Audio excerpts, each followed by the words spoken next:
I'm very keen to understand what goes behind planning a particular event. Yeah, a lot. A lot. Hey everyone, welcome to another episode of the Unsold Podcast. Today we are talking all things industry events with Grainne Reid, Head of Events at ExchangeWire.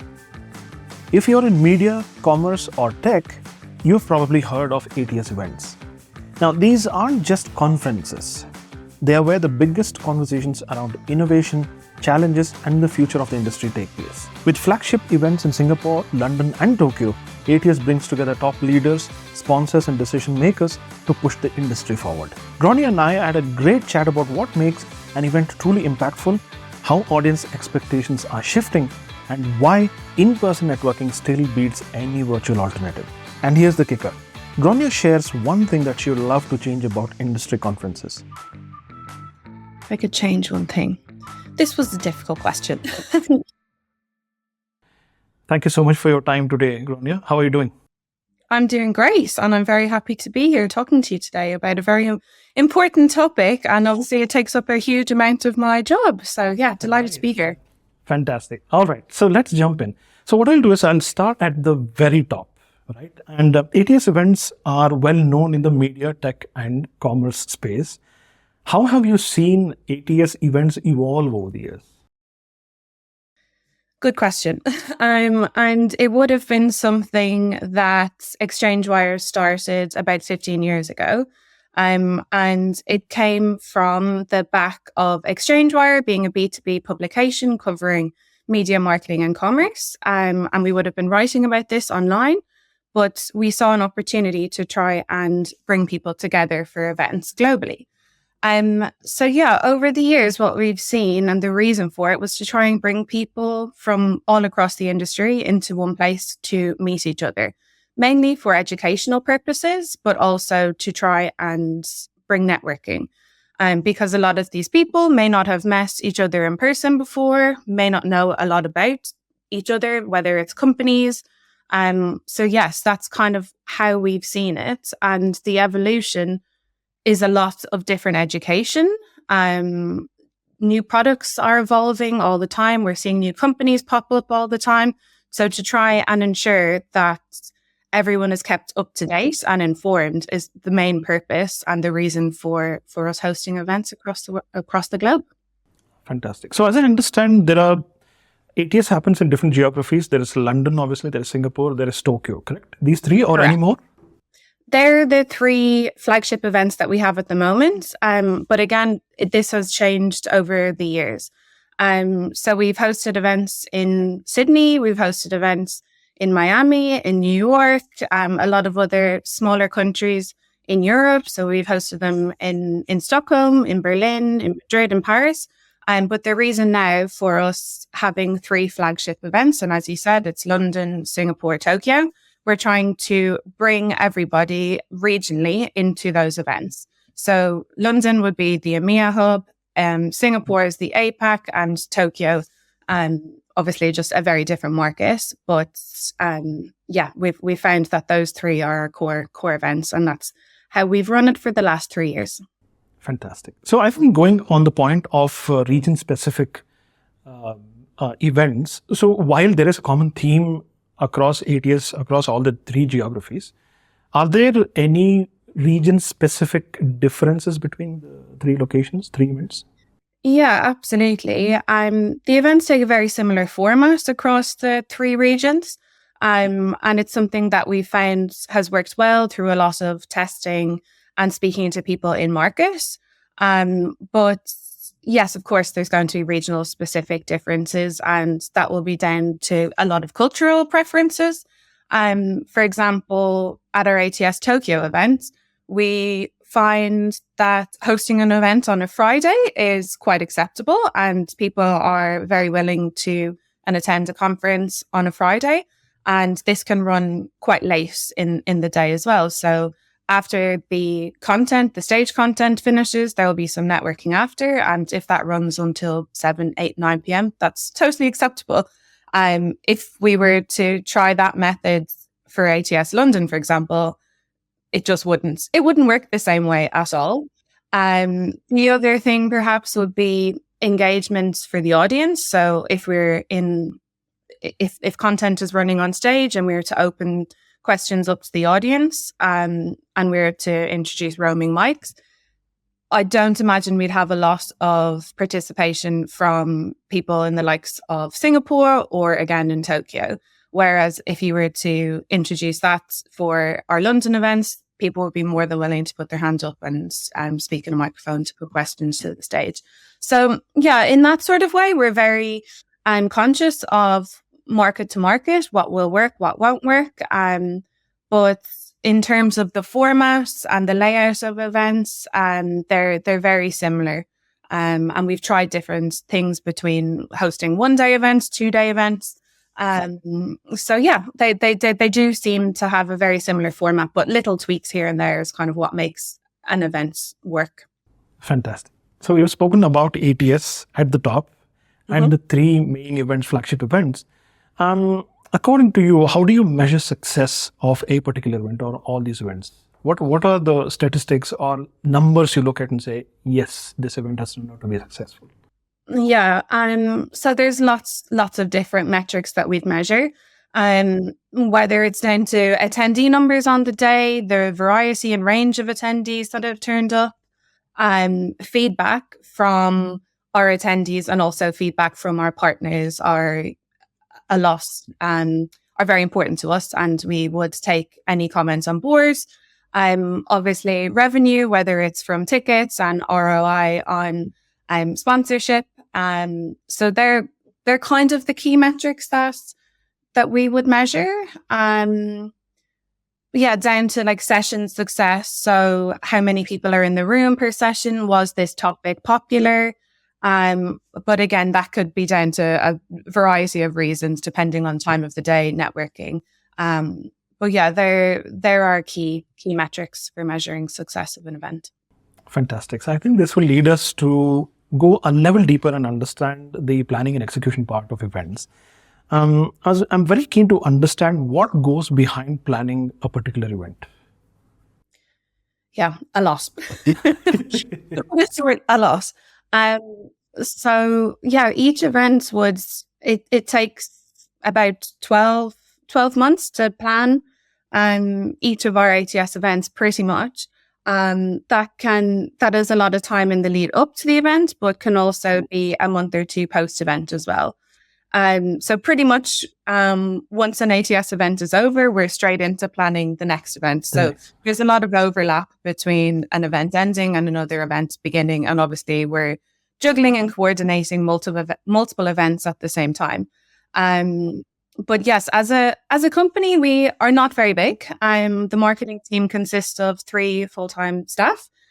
So for us to manage and produce and execute 3 very large global events, it takes a lot, and they all work very hard. So yeah, between finding venues, doing research, going venue searching, making sure the agenda is curated accordingly and fits with everything that's going on in the market at any given time, which you'll well know it changes from day to day.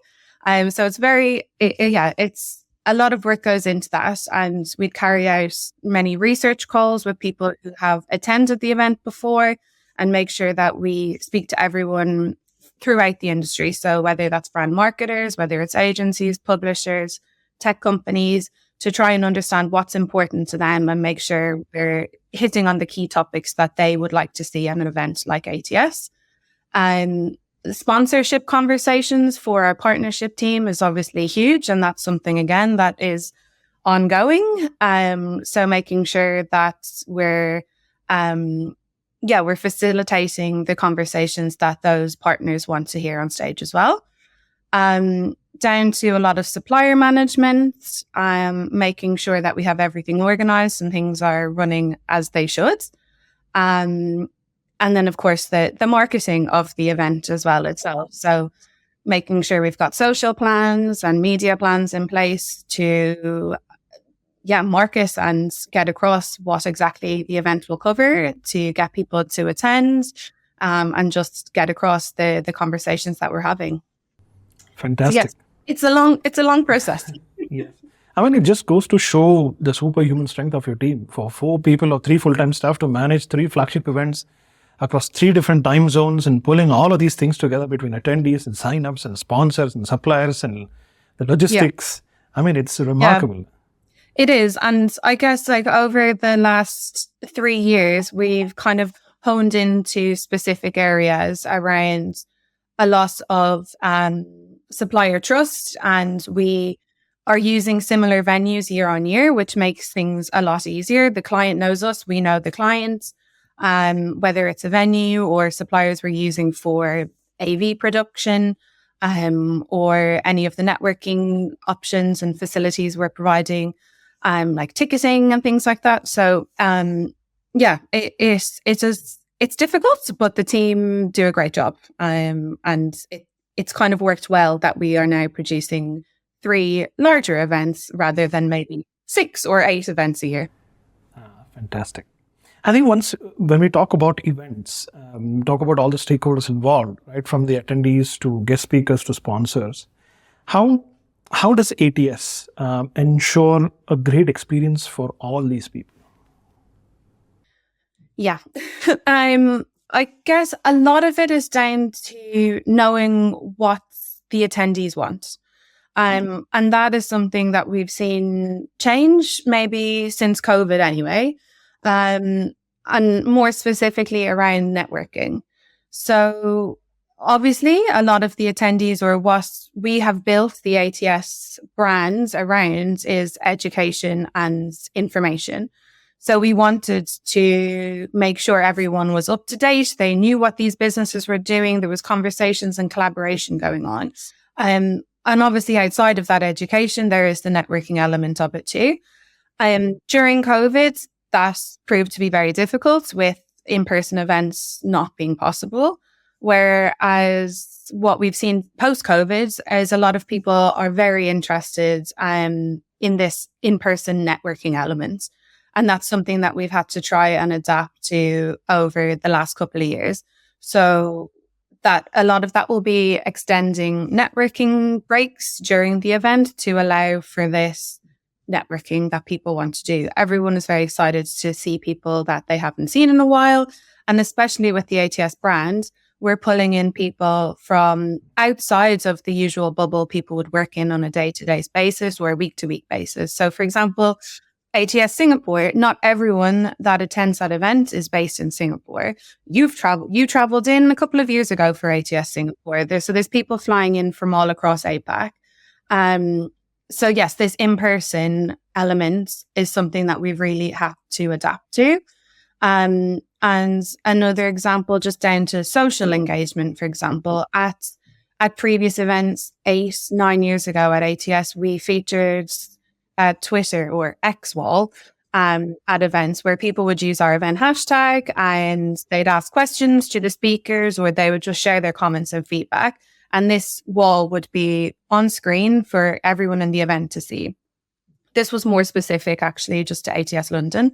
But that's something now that we're like, users aren't really using this platform as much, especially for a professional work reason. So we have now changed this to an event app. And instead of using the event hashtag for tweeting or posting on X, we're now posing questions to people, and there's a bit more engagement in the audience because the moderator or the person on stage will ask a question to the audience. They'll all have access to the event app and they can put their answer in, or they can put their question into the speakers. So it's adapting to what attendees and what sponsors actually want.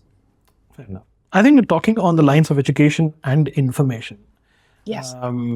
What draws attendees as well as sponsors is the quality and the diversity of guest speakers, keynote speakers. And on that line, how do you curate and select speakers, and what makes a speaker stand out according to you? Yeah, so I kind of touched on this earlier, just about having research calls with partners and with other people in the industry. So a lot of that would be hearing from people in region who who is hot in the area, what topics this person may or may not be better informed in. So a lot of it would be down to recommendations. But also with ExchangeWire being a publication, we are reading and writing a lot about the industry, and we'll see a lot of the key top names come through in articles that we write, in podcasts that we produce, in videos that we're creating. So I think the two go kind of hands in hand, the events and the editorial side of our business. But knowing the key topics is a huge help to then making sure the speaker and the topic align correctly. And from there, it's either our partners are putting forward their experts in whatever that topic may be. So they will obviously then be added to the agenda. And then otherwise, it's a lot of just outreach and introduction, whether it be recommendations or people that we see on other articles, on obviously articles that we write, or on the likes of LinkedIn. There's many different channels for us to try and source the best speakers. And also they need to be engaging. Right. Correct. Yeah. That's true. That's true. So are there any cases of the speaker roster being similar from one year to the other? Or obviously there will be chop and change depending on who is more active, depending on the theme, the topic. Will there be similarities between speakers from year 1 to year 2, let's say? There are similarities, but we try to ensure variety of speakers year on year. So giving a different voice to a topic, but again, some people may feature on the agenda year on year or 1 year to the next. But their job title or position may have changed within the company, or they're speaking to a very different topic. So yes, there definitely are. And again, feedback. There's one particular speaker who will appear on our ATS Singapore agenda this year, but the feedback we've had for this woman has been great. Numerous people have said, "Oh, we thought her session or her voice on the panel was amazing. We'd love to hear more from her."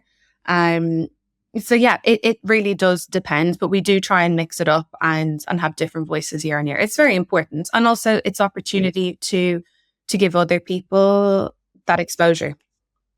Maintain the freshness, as they say. Absolutely. I want to talk something about leading up to the event. What focus goes on marketing, specifically inside marketing? What kind of content do you invest on leading up to the event? Yeah. We build out a marketing social plan and just a marketing plan in general. So there is a lot goes into that. And we can copy that year to year, but also add in and tweak depending on what we know worked, from looking at ticket sales or sponsor reach out, speaker confirmations. So we'll do a lot of mail shots, just announcing the events, whether it be ticket changes, agenda announcements, sharing speakers who've been confirmed. We'll also do a lot around audio content. So on our podcast, we'll feature a lot of the guests who will be speaking at the events. We'll do video content, just some vox pops, typically is what we would do in terms of video, unless it's a bit more specific. But yeah, that's kind of ad hoc here and there. And a lot of social activity would be happening as well. So they're kind of our key areas of ensuring and marketing the event. Fantastic. Yeah. Does the podcast have a video feed as well, or is it just out and out audio? No, it's just audio. Yeah. Right. Okay. Yeah. Okay. All right. Yeah, we've never actually gone down the route of recording it, but yeah. Okay. Got it. All right. I think this sets up as a segue to the next segment, which is about marketing and audience engagement. So what are some of the challenges you face in marketing an event like ATS? I guess keeping on top of the industry news is probably the trickiest area of marketing it. And an example that came to my mind would have been last year when every single day there was a new update on the deprecation of third-party cookies.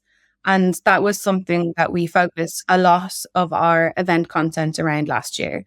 So, and it was top of mind and everyone wanted to speak about this, but obviously the timeline for that kept changing. So it meant then that the marketing for the event had to completely change. The agenda, there were a whole load of knock-on effects because of that to us. So that, for example, is one area that is hugely important. And we just need to be very quick to adapt to whatever that may be. So I think that's probably the key, is making sure you're educated and informed as to what's going on in the industry to make sure then you can accurately market and promote the event. Fantastic. On the execution level, now, are there any challenges worth talking about in the sense, considering it's a lean team managing 3 flagship events across 3 different geographies? I'm sure you have your own list of suppliers and vendors who step in and help you. So any challenges on the execution side worth talking about? Yeah, absolutely. I guess not being in region all the time for each of the events is quite difficult. So not having a team on the ground 100% of the time in Singapore, for example, is hard because you're trying to build these relationships with clients, with speakers. And yes, it's a bit more acceptable now to have online conversations and online relationships, but not having that face-to-face meet and experience with them is quite difficult. I think, yes, obviously it's a bit more acceptable now, but it's a little bit trickier to manage it. Also, when it comes down to time zones, when you're working 7-8 hours a difference with the time zone that you may be producing an event in can be difficult because it only gives you a short overlap of when we're working in London, for example, to teams working in Tokyo. So that can absolutely be a challenge too. But yeah, down to your point of a lean team, we've tweaked it very well. The team all work to their best, and we produce great events off the back of that. Fantastic. All right. Now we spoke about leading up to the event, and obviously keynotes and guest speakers take a huge part in keeping audiences and attendees engaged, even sponsors engaged on the day of the event or multi-day events. Now, besides keynotes, what other things does ATS do to keep audiences and attendees engaged during the event? So we have an event app, which we introduced about 3 years ago. It's something that we did trial, I'd say maybe 8 years ago. Okay. But at the time, the app functionality wasn't there. But also, I don't think it was something that you would see at other events. And the main reason that we kind of went down that route 8 years ago was to try and be a bit more sustainable. So reduce printing of agendas, for example. It also meant that you'd have a little bit more time before an agenda was produced and curated and you had to send it to the printer. You needed a specific lead time. At least with an app, you can update it there and then and it's done. But I think, yes, that's one thing definitely that we've introduced to try and engage people. So you can network on this app, you can meet attendees and speakers in advance of the event. So it kind of gives you a little bit of more detail and information. You can arrange meetings, you know who's going to be there. There's also the functionality, like I mentioned earlier, for polling during sessions. So during an actual panel session or during a keynote, if a speaker is asking a question, the audience can just answer it and give their opinion on it. It just makes that engagement between an audience and a speaker, whereas it's not like the audience are just sitting there and listening to the conversation. It actually pulls both of them together. The networking stands as well as another way for engaging people, just making making sure the networking and the catering are taking place in the same areas. And that's something that we have across the board for all three of our flagship ATS events.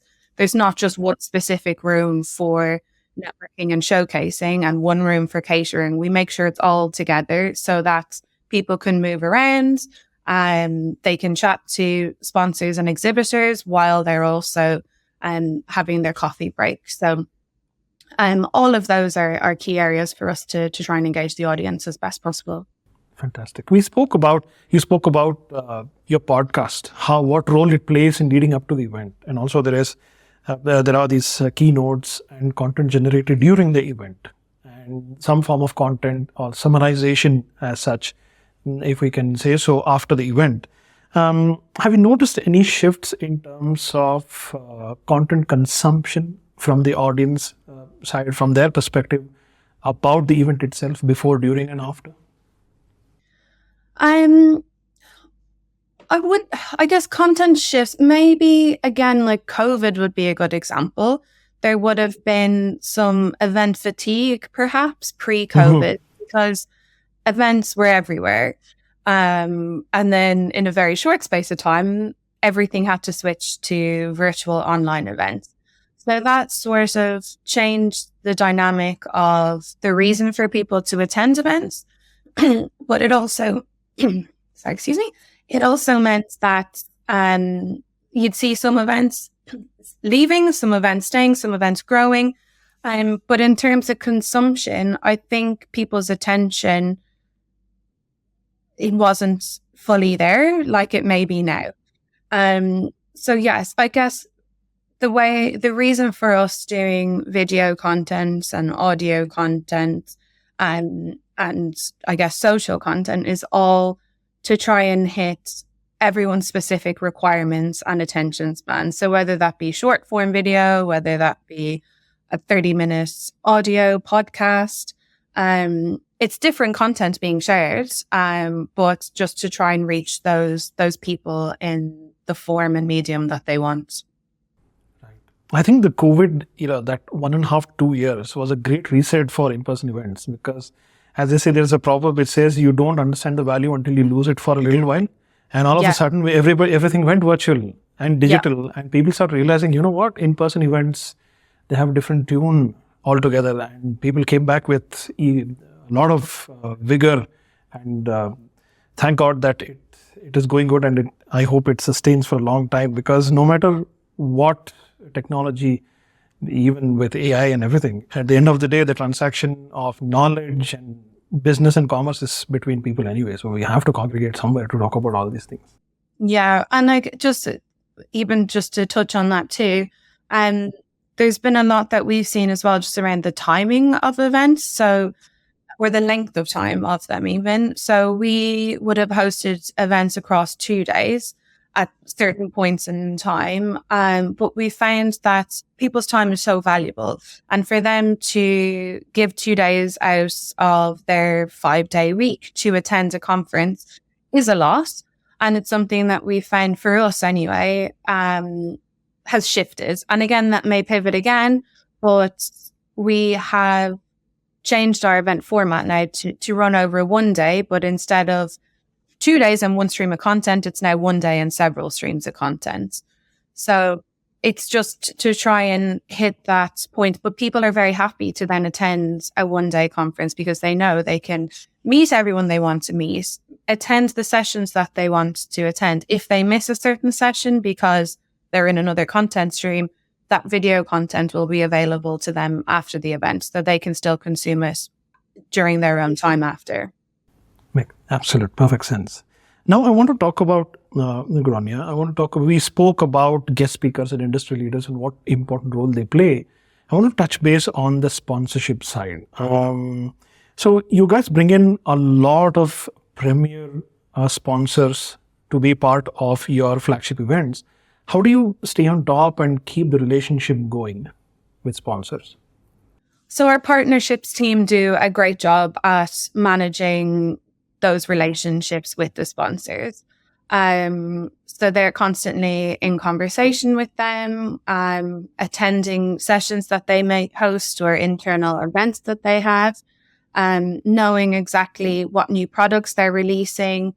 So it's a full-time job to have those relationships, but yes, still sell the sponsorship to the right company, and that package align correctly to make sure their messaging comes across and to the audience that we have. So yeah, it's not easy, but new companies, like I mentioned earlier, are popping up everywhere. There's sponsors names that we've had over the last couple of years that wouldn't have existed 5 years ago. But they're doing really innovative and exciting things. So making sure that we're on top of that. But I think, again, lending into the publication side of our business with ExchangeWire, it goes hand in hand. So there may be sponsorship packages going on that are outside of event sponsorships, but they may be written content or video content. And as that business grows, they will then potentially bridge over into the event sponsorship or vice versa. And so it's not just us purely selling events. There obviously are a lot of other products that we're selling to our clients as well. Correct. The publication and the events naturally act as each other's extensions. So that's why it's so organic, and absolutely. That's fantastic. Yeah. And a lot of the sponsorship packages for events, to try and maybe a client might do a written article or an interview with us, which will be published on our event site. And it might just kind of nicely weave into the conversation then that they are having on stage at the ATS event. And then post that, they may do a video or a whiteboard session or a podcast. So they all just come and fit nicely together. Fantastic. I think sponsors, talking about sponsors, extending the conversation here, while guest speakers bring a lot of thought leadership, I'm sure sponsors also act as thought leadership because they come here to generate some kind of awareness for their brand, for their products. And while there is editorial integrity on one side and then sponsorship on the other, how do you balance these two? Yeah, and that's very difficult from time to time anyway. We make sure that each partner is briefed in accordingly. So like the one thing that we know, and we've had so much feedback, the clients know this as well, but what to avoid would be client pitches. So nobody enjoys a keynote that someone is just selling their product on stage. The conversation needs to be, or the keynote needs to be educational and engaging. And we've had many a great keynote speaker, but there are a couple, and again, like it depends on how recent they may be, but if one is exceptional, we'll send it to a client and just say the feedback we've had for this is amazing. If you can follow a very similar format, this is what the audience wants to see. So ensuring that they're briefed as best possible, but also say if it is a fireside chat or a panel discussion, we make sure that the moderator is impartial to that conversation. So we would never have a technology vendor moderating a conversation with another technology vendor or a competing technology vendor, because that just wouldn't be right or fair. And similar to the tech companies that may feature on a specific panel discussion too, we'll avoid having conflicting clients on stage where they want to obviously not be on stage together. There obviously have been cases where two tech companies want to come head to head in a conversation for whatever the reason may be. But yes, it is just making sure that we're briefing people as much as possible.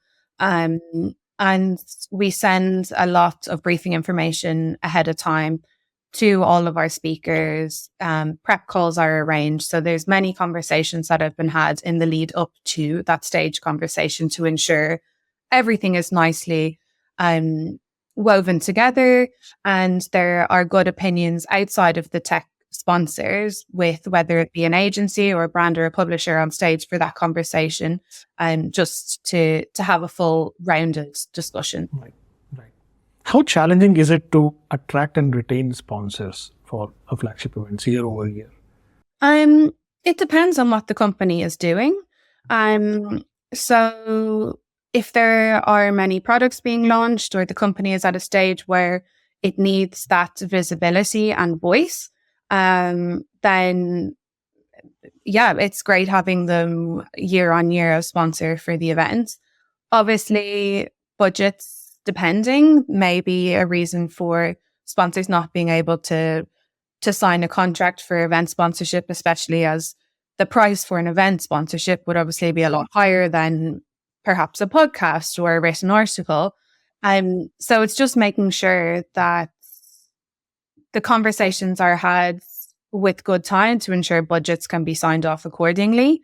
And making sure the price point for whatever the sponsorship package may be, if they don't have the budget for a premium sponsorship, perhaps they want a different package where their logo will still be visible. They'll still have a presence at the event, yet they may not have a full audience stage session for one of their speakers for 20 minutes. So just having these conversations, understanding exactly what the client wants, and making sure there's a package there that is suitable for them is important. Fantastic. All right, Grainne, thank you so much. I think we have spoken about the planning and execution, as well as the content side, as well as the relationship with sponsors and guest speakers. I want to switch gears and talk about content. When we understand that a lot of effort and resources goes into leading up to the event to drive a lot of signups and eyeballs and attendees. And I'm keenly interested to understand in terms of resources, do you have your team? How big is the team on the day of the event? Or if it is multiple day events, what kind of content is generated? And how much of it is actually used post-event to ensure there is brand recall and there is content going out, spread out over a few months so that ExchangeWire and ATS remains top of the mind for not only sponsors but also attendees and guest speakers? Yeah. Similar to the marketing team, the team that would be on site at an event it's not huge. And again, it would depend on event to event and region to region. So our ATS London event, for example, will have the full team there. So we'll likely be about 12 people. But within that, the content team are only 3 people. So it's a lot for them to try and ensure they are running vox pops, or they may have video interviews with people because, again, some of our clients, because if they're traveling in, they want to have these face-to-face interviews or podcast recordings. So there's a lot for them to try and squeeze into a very short amount of time. But vox pops, for example, would be one thing that we would do across each of our events. Some of them are pre-arranged. Others are just ad hoc on the day. So during a networking session, we might pull a few people in just saying, can we ask you a few questions? Some people are very willing to do that. And we can just edit that into a nice video and use it as post-event promotion. So yeah, a lot of the content that is produced ahead of the event would be used ahead of the event as in terms of promotion. Then during the event, the on-site vox pops that are recorded will be used as post-event promotion. But also what we do is we record each of our sessions. So all of the video content for the ATS event will be available to attendees or people who've registered for the event post-event. So they'll have all of this video content. All of our paid for sponsors also receive the raw files of these videos too. So outside of us doing our own promotion and tagging each of the speakers and clients in it, they can use that video footage as they like to. So it's trying to get it out to as many channels as possible, because we want the content to be available and seen by as many people as possible. Right. I have one question. Let's say if budget and resources were not a constraint, leaving aside the ATS London where you have pretty much your entire team there, talking about Tokyo and Singapore, if budget and resources were not a constraint, how would you approach in terms of creating content from those events a little differently, or would it remain the same? Would it remain the same? We'd obviously be able to do a lot more at the event around video production. And Singapore, we do have a room where we'll host some video sessions. Tokyo, we don't have that as much. In London, our videographer will go around and take some video footage of people in the networking area. It would change slightly for Singapore and Tokyo in terms of being able to do a bit more, because we would have more hands and more people on site. But it would remain quite similar, to be honest, because this is what we find works. Fair enough. The other question was, the average age of the audience is getting younger and younger. Yeah. So there is Gen Z and Gen Alpha, if I'm not wrong, will step in, and the content consumption patterns drastically change from the millennials to Gen Zs and the future generations. How much of this actually gets discussed and how much attention is paid in terms of marketing, either be it pre, during, or post event?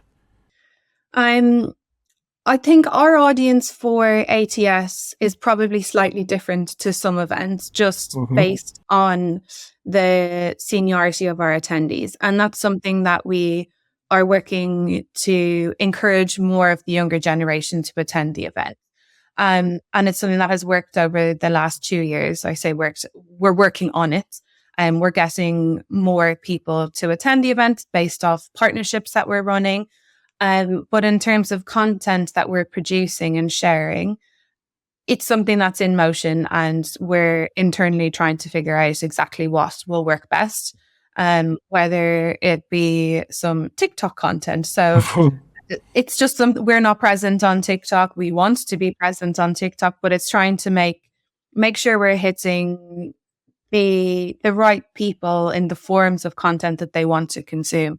So it's tricky, but it's something that we're working on. But again, just because our audience isn't quite there yet, the forms of marketing and content that we're producing seems to be doing what it needs to do for now. Fantastic. I think in India, TikTok is banned, and we have more of an outside-in view into TikTok. Yeah. So short form content is primarily 90% of it is Instagram Reels. Yeah. And YouTube Shorts playing a small role. So so far we're present on Instagram, and we would share a lot of our content and audio on Instagram. So I guess yes, that's one that we definitely are present on. But LinkedIn and Instagram are our main forms of social. Fair enough. Yeah. Is there any live streaming that does happen during events, or on YouTube? No, good question. We have considered this several times. And for now, we are happy to keep the event as an in-person event, just to try and encourage that relationship building face-to-face. Obviously, during COVID and the first event anyway, post-COVID, should we, shouldn't we? But everyone's feedback and attendees, they were very happy to attend the event. So, right, this is working. For now, we're still keeping them in person, but virtual, it's not off the table for us, depending on how things go and shifts in events. Right, fantastic. I'm very new to this the events side, and I see a bridge between the entertainment industry as well as how events can be marketed. For example, think about the Oscars. You have MCs standing outside on the red carpet, and there are people holding mics, talking to celebrities inside. And a hybrid of some sort of this, where the digital audience, where you can expand your audience stage, can consume a different type of content, where you still focus on what happens on the platform at these events. I think probably maybe that is part of the future, maybe. Yeah, no, definitely. And many event companies do this, and it works for them. I think just down to the point maybe that I touched slightly on earlier, people's time is so valuable. So if you, for example, are not able to travel because of whatever work or personal responsibilities you have, being able to tune in virtually to this is a great way to be able to consume event content. But we still find that there's nothing can really beat that in-person relationship building. For now. But no, I definitely agree that the entertainment side, bringing them both together is great. And yeah, we're not saying never. That's true. So far, I think, Ryan, it has been a wonderful conversation. We have spoken about what was, and we've spoken about what is, and now I want to switch focus towards what can be. Mm-hmm. In terms of creating enough content and marketing it, especially post-event, where you pay a lot of attention in terms of summarizing content, let's say a specific set for sponsors to keep it top of the mind for them, and then for guest speakers, then for the attendees. Is there scope for anything digital to be done to improve these aspects?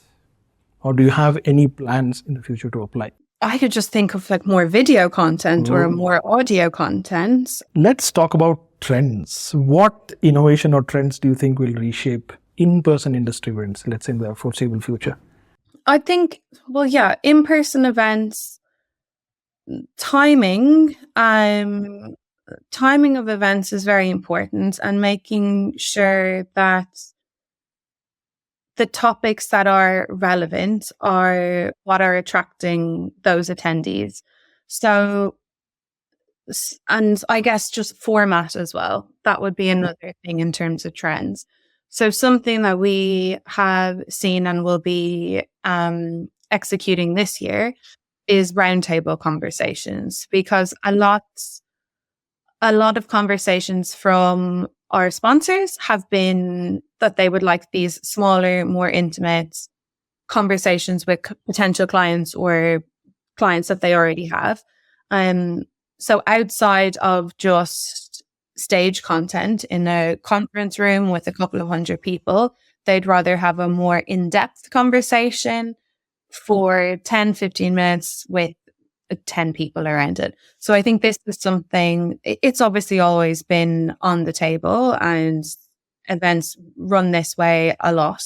But it's not something that we have seen at ATS events before.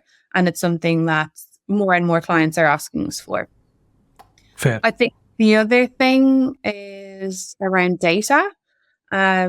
So more and more clients are wanting attendee data, and obviously around GDPR and data policies. This is something that we're very wary of, but something that we need to be conscious about.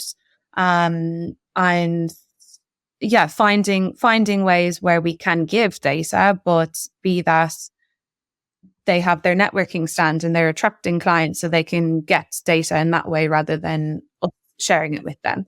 So just trying to move and come up with ideas and suggestions in that way are kind of areas that we are moving towards, but it's kind of smaller steps. Fair. All right. I want to close this conversation, Grainne, with a very simple question. If you could change one thing about industry conferences, what would it be? If I could change one thing. This was a difficult question. I guess one thing would be the understanding that attendees and clients need to have about the value of events. So understanding that curating, managing, producing these events come at a cost, and they come at a cost to us as a business.